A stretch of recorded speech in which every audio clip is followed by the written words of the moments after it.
नेहा बहुत ही सुंदर और सीधी सादी साफ लड़की थी, लेकिन उसकी जुबान पर एक काला निशान था, जिसके चलते सब उसे जुबान की काली वाली लड़की कहा करते। साथ ही लोग उससे दूर दूर भी भागते थे, क्योंकि सभी का मानना था कि जब वो किसी को कोसेगी तो उसके साथ बुरा हो जाएगा। और कई बार ऐसा हुआ भी।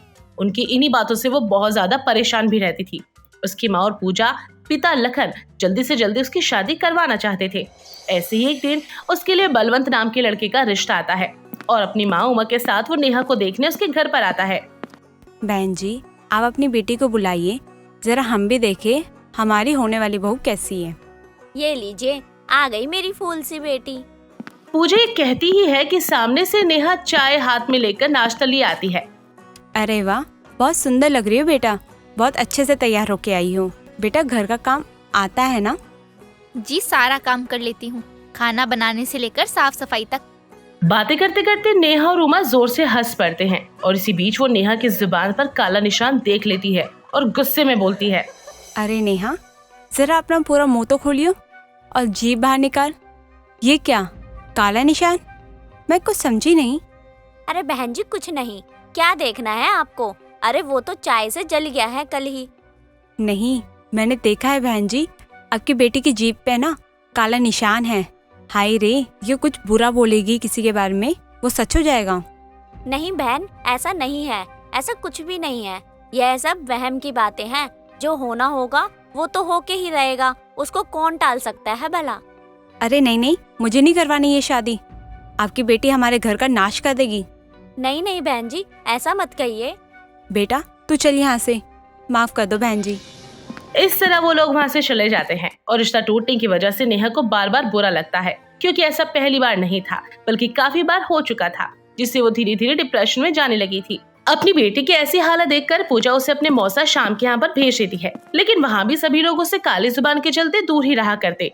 ऐसी एक दिन नेहा बाजार से सब्जी लेकर आ रही थी, तभी लोग उसे देखकर तरह तरह की बातें करने लगते हैं। अरे देखो देखो, ये तो वही काली जुबान वाली लड़की है ना, इससे दूर रहो सभी। कहीं इसने कुछ बोल दिया तो लेने के देने पड़ जाएंगे हम सबको। हाँ, सही कह रहे हो भाई साहब, ऐसे लोगों से ना दूरी बनाई रखनी चाहिए। लोगों की ऐसी बातें सुनकर नेहा को बहुत बुरा लगता है। तभी वहाँ पर एक राजराम का लड़का आता है। उसे ये सब कुछ होता देखकर बिल्कुल भी अच्छा नहीं लगता। ये क्या बकवास कर रहे हो आप लोग? कोई जानबूझ के किसी का बुरा नहीं चाहता है। इंसान अपने कर्मों का लिखा हुआ ना इस दुनिया में भोग के जाता है, और आपको कोई हक नहीं बनता आप किसी को जज करे, समझे आप लोग? राज की बातें सुनकर सभी लोगों का मुंह शर्म से झुक जाता है और वो लोग वहाँ से चले जाते हैं। नेहा राज का धन्यवाद करती है और दोनों में अच्छी दोस्ती हो जाती है। वक्त कब बीतता है पता नहीं चलता। राज को नेहा बहुत ही अच्छी लगने लगती है और वो उसे अपना दिल दे बैठता है। ऐसे एक दिन वो नेहा से मिलने उसके घर जाता है। हेलो नेहा, कैसी हो तुम? सॉरी, बिना पूछे आ गया। अरे कोई दोस्त भी क्या घर पूछ कर आते हैं? ये लो, ये तुम्हारे लिए मैं लेकर आया हूँ। ओह, बहुत बहुत शुक्रिया, मुझे ये बहुत पसंद है, बहुत स्वीट है ये आपसे ज्यादा स्वीट नहीं है, इससे ज्यादा तो आप स्वीट हो। नहीं, ऐसा नहीं है। मेरी जुबान के चलते हर कोई मुझसे दूर भागता है कि मैं अशुभ हूँ, मनहूस हूँ, पता नहीं क्या क्या बोलते हैं। पता नहीं आप कैसे मेरे दोस्त बन गए। क्योंकि मैं बाकियों की तरह तो हूँ नहीं। मैं जानता हूँ आप कितनी अच्छी हो। आप कभी भी किसी का बुरा नहीं चाह सकती और बुरा सोचती भी नहीं हो। सच कह रहे हैं आप? हाँ जी, मैं तो सच कह रहा हूँ, क्योंकि झूठ बोलना राज की फितरत नहीं। बातें तो बहुत अच्छी कर लेते हैं आप। ओ जी, मैं तो बातें करता हूँ, बस अच्छी आपको लग जाती है। नेहा को राज की बातें बहुत अच्छी लगती हैं। वक्त बीत जाता है और अब नेहा को भी राज से प्यार हो जाता है और दोनों की मुलाकातों का सिलसिला भी शुरू हो जाता है। कुछ ही समय बाद दोनों एक दूसरे से अपने प्यार का इजहार कर देते हैं और शादी करने का फैसला लेते हैं। नेहा के घर वाले इस रिश्ते के लिए मान जाते हैं, लेकिन राज की माँ कुंती ये बात सुनकर गुस्से से लाल पीली हो जाती है। अरे नालायक, तेरी अकल पे पत्थर पड़ गए हैं क्या, जो तूने उस काली जुबान वाली लड़की से ब्याह रचाया? वही मिली थी क्या तुझे पूरी दुनिया में? माँ, आप मेरी माँ हो, कम से कम आप तो मेरे बारे में सोचो। अरे माँ, ये सब फालतू बातें होती है, काली जुबान, ऐसा कुछ नहीं होता माँ। माँ, नेहा की जुबान काली है, इसमें उसकी क्या गलती है माँ? ये सब फालतू की बातें होती है। लोगों ने ये बातें लोगों को डराने के लिए बना रखी है माँ। आप इन बातों पर यकीन मत कीजिए। ये दुनिया तो है ही ऐसी, जो दूसरों को हमेशा नीचा दिखाती है। आप तो ऐसा मत करो। बेटा, अभी तूने पूरी दुनिया देखी ही कहाँ है? तुझसे ज्यादा ज्ञान है मुझे, बहुत देखी है ये दुनिया मैंने। वक्त है, अभी भी संभल जा। और आप भी सुन लीजिए माँ, मेरी शादी होगी तो सिर्फ और सिर्फ नेहा से, और उसके अलावा मैं किसी और से शादी नहीं करूंगा। माँ, आप समझने की कोशिश कीजिए, मैं उससे बहुत प्यार करता हूँ और उसके बिना मैं जी नहीं सकता, इसलिए मैं हमेशा उसका साथ दूंगा मरते दम तक। अरे ना जाने क्या जादू कर दिया है उस लड़की ने तेरे ऊपर, काली जुबान कहीं की। मेरी बात कान खोल के सुन ले तू राज, मैं उस लड़की को कभी अपने घर की बहू नहीं बनाऊंगी। राज अपनी माँ की बात नहीं मानता और कुछ ही दिनों बाद वो नेहा से कोर्ट मैरिज करके उसे अपनी बीवी बनाकर घर पर ले आता है। नेहा घर की सारी जिम्मेदारियां अच्छे से संभालती है। वक्त बीत जाता है पर कुंती उसे अपनी बहू के रूप में नहीं अपनाती और उसे जलील करने का कोई मौका नहीं जाने देती। ये सब होता देखकर राज को बिल्कुल भी अच्छा नहीं लगता और वो बस सब कुछ सही करने के बारे में सोचता है। फिर एक दिन राज नेहा से कहता है, नेहा चलो जल्दी निकलो, घर से बाहर निकलो। और हाँ, एक बात और, मैं तुमसे प्यार नहीं करता, मुझे कोई और मिल गई, अब मैं उससे प्यार करता हूँ और उसके साथ रहना चाहता हूँ। तुमसे मेरा मन ना भर चुका है, इसलिए तुम अपना रास्ता नाप लो यहाँ से। अरे वाह मेरे लाल, देर से ही सही पर तेरी आंखें तो खुली। मैं बहुत खुश हूँ तू इस लड़की को छोड़ आए। माँ जी, ये कैसी बातें कर रही हैं? मेरा बसा बसाया घर उजड़ रहा है और आप अपने बेटे को समझाने की जगह उसका साथ दे रही हैं। कैसी माँ हैं आप? अब तुम ना अपनी बकवास बंद करो और जाओ यहाँ से, मुझे कुछ नहीं सुनना। मैं किसी और से प्यार करता हूँ और उससे शादी करना चाहूंगा, समझी तुम? और हाँ, कुछ ही दिनों में ना तलाक के कागजात ना तुम्हारे घर पहुँच जाएंगे, उसके बाद उस पर साइन करके ना वापस भिजवा देना। और प्लीज उस टाइम ड्रामा मत करना, क्योंकि मैं तुम्हारे साथ अब नहीं रहना चाहता। मैं जब तुम्हें देखता हूँ ना तो मुझे लोगों की कही हुई बातें और माँ की कही हुई बातें याद आती है कि तुम एक मनूस हो, मनूस। तुम भी सबकी ही तरह निकले ना राज। मेरे दिल में तुम्हारे लिए हमेशा प्यार रहेगा। दुआ करती हूँ कि तुम जहाँ भी रहोगे खुश रहोगे। जा रही हूँ मैं यहाँ से। और माँ जी, आप याद रखना, कभी किसी की जुबान नहीं, उसके कर्म उसके अच्छे बुरे का फैसला करते हैं। नेहा की बातें सुनकर कुंती को अपनी गलती का एहसास होता है और वो बोलती है, नहीं नहीं बहू, मुझे माफ कर दे। मैं हमेशा तुझे तेरी काली जुबान के चलते तुझसे नफरत करती थी, पर तेरी जुबान काली नहीं बल्कि बहुत मीठी है। और तूने मेरे बेटे की खुशी के आगे एक बार भी नहीं सोचा और उसे खुशी की दुआ दे दी। मुझे माफ कर दे बेटा। देखा माँ, मैं आपको यही एहसास दिलाना चाहता था कि नेहा बहुत अच्छी है, वो हमेशा मेरा भला चाहती है। देखा आपने, मैंने क्या कुछ नहीं किया इसके साथ, लेकिन फिर भी इसने क्या किया, इसने मेरे लिए दुआ मांगी बस। माँ, मैं जानता हूँ आप मुझसे बहुत प्यार करती हो, नेहा भी मुझसे बहुत ज्यादा प्यार करती है माँ। नेहा अपनी सास को माफ कर देती है। साथ ही राज भी सभी को बताता है कि उसने जो भी कहा वो सब झूठ था। वक्त बीत जाता है। अब कुंती अपनी बहू की तारीफ करती नहीं थकती और उसकी काली जुबान ने भी कोई दिक्कत नहीं दी। फिर सब मिलकर साथ में खुशी खुशी रहने लगते हैं। शकुंतला ने अपने 5 बेटों की शादी कम खर्चों के कारण एक साथ एक ही मंडप पर निपटा दी थी। अब शकुंतला 5 बेटों के साथ 5 बहुओं की सास बन चुकी थी। एक रोज शकुंतला हॉल में बैठकर टीवी देख रही होती है। तभी शकुंतला की बड़ी बहू काजल हॉल में आकर बैठ जाती है। माँ जी, सास बिना ससुराल सीरियल आ रहा है, जरा लगा दो ना। तुझे दिख नहीं रहा क्या? मैं भजन सुन रही हूँ और तुझे सास बिना ससुराली क्यों देखना है? तेरी सास पर लोक सिधार गई है क्या? माँ जी, आप भी उस नाटक को देखोगी ना तो आपको भी समझ आ जाएगा कि सास के बिना ससुराल कितना सुखी होता है। राम रे राम, तुझे तनिक भी शर्म नहीं आ रही है क्या बहू? तू अपनी ही सास के सामने ये कहे कि सास बिना ससुराल स्वर्ग है। माँ जी, सच कड़वा जरूर होता है लेकिन उसे झुटलाया नहीं जा सकता। बहू, अभी मुझे भजन सुनने दे, वरना सुबह सुबह कलेश हो जाएगा घर में। अच्छा माँ जी, आप कुछ भी कह और कर सकती हो, लेकिन हम तो कुछ बोल भी नहीं सकते हैं। अरे बहुओं, कहाँ हो तुम चारों? इसे लेकर जाओ और काम दो, खाली दिमाग शैतान का घर होता है। शकुंतला के इतना बोलते ही शकुंतला की बाकी की बहुएं भी वहाँ आ जाती है और अपनी जेठानी की साइड लेते हुए अपनी सास को ही कोसती है। माँ जी, बहुत समय हो गया है चुप रहते रहते, सहन की भी कोई सीमा होती है। हाँ माँ जी, अब हम और नहीं सह सकते हैं। खाने पीने से लेकर आप हमारे साथ भी अत्याचार कर रही हैं और मैं अब इस घर में और नहीं रह सकती हूँ। माँ जी, मैं बताती हूँ दीदी किस बारे में कहना चाहती है। दरअसल बात ये है कि आपने जो हमें नीचे सोने वाला बिस्तर दे रखा है उस पर हमसे सोया नहीं जाता है। मेरी तो कमर ही अकड़ जाती है नीचे एक चादर बिछाकर सोने में। आप हमें हमारे घर से आए हुए बेड क्यों नहीं देती? अरे किसी को कुछ बोलना है? देखो, मैं इस पर सोचूंगी, अभी तुम लोग घर के कामों में ध्यान दो। शकुंतला अपनी सभी बहुओं की सुनने के बाद अपने मन की करती है।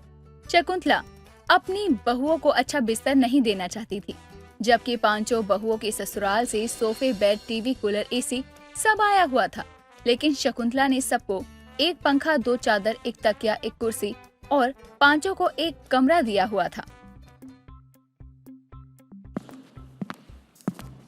अरे शकुंतला, क्या बात है, सुबह सुबह हरि का नाम जप रही है। लगता है कि अब तेरे मन में भी पूजा पाठ का विचार आने लगा है। मैं तो सुबह से बैठी हूँ हरि नाम का जप करके, ताकि मेरा मन लगा रहे।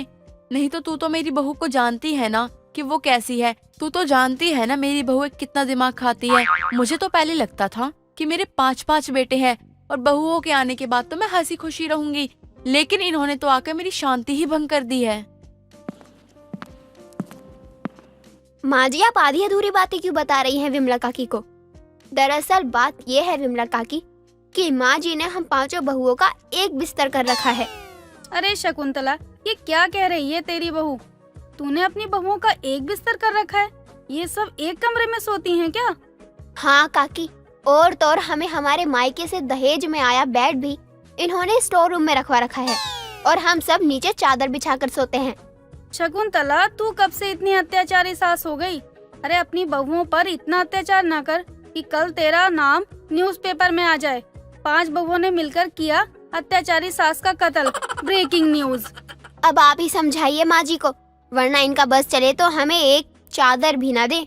निशा के जाने के बाद ही शकुंतला की पड़ोसन विमला शकुंतला से कहती है, देख शकुंतला, तू तो अच्छे से जानती है कि तू एक नहीं बल्कि 5 बहुओं की सास है, और एक सास पर अगर 5 बहुओं की जिम्मेदारी हो तो उसे अपनी बहुओं को समझने में दिक्कत आती है। लेकिन तू तो अपनी बहू पर इन कुछ महीनों में ही इतना अत्याचार कर रही है। देख, मैं समझती हूँ, लेकिन मेरी बहू पे अत्याचार करने के पीछे का कारण बस यही है कि मेरे 5 बेटे बाहर है और मैं चाहती हूँ कि मेरी 5 बहुएं मिलजुल कर रहे। इसलिए मैंने उन्हें एक ही कमरा दिया है सोने के लिए, ताकि इससे बिजली बिल भी बचे। अरे तो उसी में 2 बेड लगवा दे, ताकि पूरे दिन इतना काम करने के बाद वो 5 चैन की नींद ले सके। देख, तेरी बातों में लॉजिक तो है। अगर मैंने इन्हें गद्दे वाला बिस्तर दिया तो ये सुबह सुबह जल्दी उठेंगी नहीं, और जल्दी उठेंगी नहीं तो घर का काम कैसे होगा, और 5 आपस में ही झगड़ेंगी फिर। देख, तेरी बातों में लॉजिक है, लेकिन तू अपनी बहुओं पर कुछ ज्यादा ही अत्याचार कर रही है। अरे मैं तो कहती हूँ, तेरी बहुएं तुझे झेल कैसे रही हैं? जिस दिन उन्होंने खुद के लिए आवाज उठाई उस दिन तुझे दिक्कत हो जाएगी। इतना बोलकर विमला वहाँ से चली जाती है, लेकिन फिर भी शकुंतला पर कोई असर नहीं होता।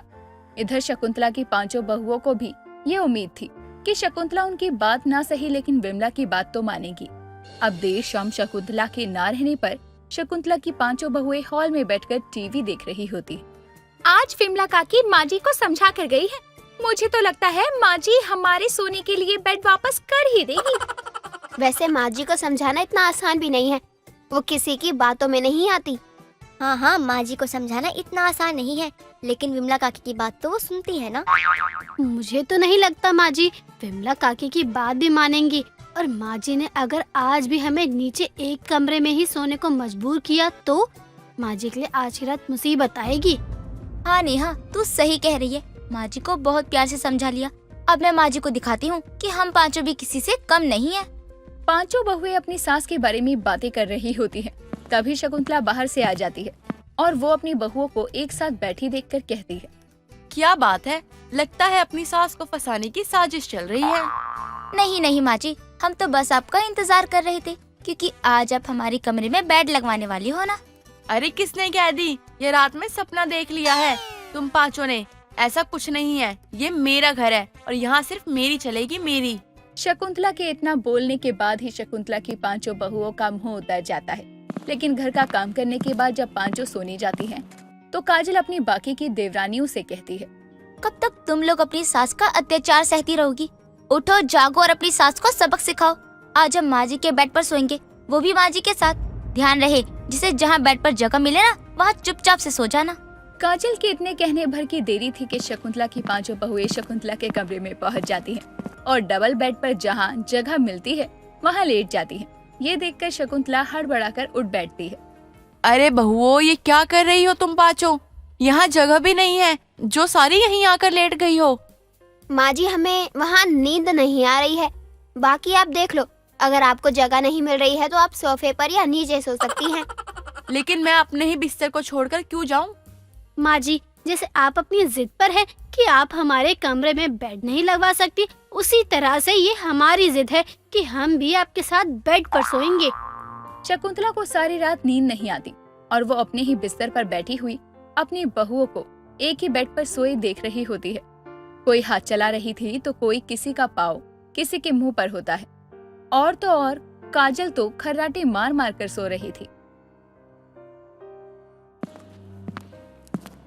अरे ओ शकुंतला, अरे उठ भी जा। रात भर किसके ख्यालों में खोई थी जो यहाँ अभी बैठी बैठी झपकी ले रही है? अरे विमला, मैं तुझे क्या बताऊं, कल तो इन 5 बहुओं ने मेरा जीना हराम कर दिया था। मेरे ही बेड पर रात में आकर सो गई। यानी तेरी बहुओं का और तेरा बिस्तर एक हुआ पड़ा था क्या? हाँ, अब मैं एक और रात भी अपनी बहुओं के साथ काट नहीं सकती। मैंने अभी अपने लड़कों को बुलाया है, 5 बहुओं के कमरे में इनका बेड लगवा दे रही हूँ। मैंने तो सारी रात जाग कर काटी है। देर से ही सही, लेकिन शकुंतला को जब एहसास होता है कि जो वो अपनी बहुओं के साथ कर रही है वो कितना गलत है, और एक रात जागने के बाद ही शकुंतला अपनी बहुओं का उनके मायके से आया बेड उन्हें लौटा देती है, जिस पर शकुंतला की 5 बहुएं भी बड़े आराम से सोती हैं।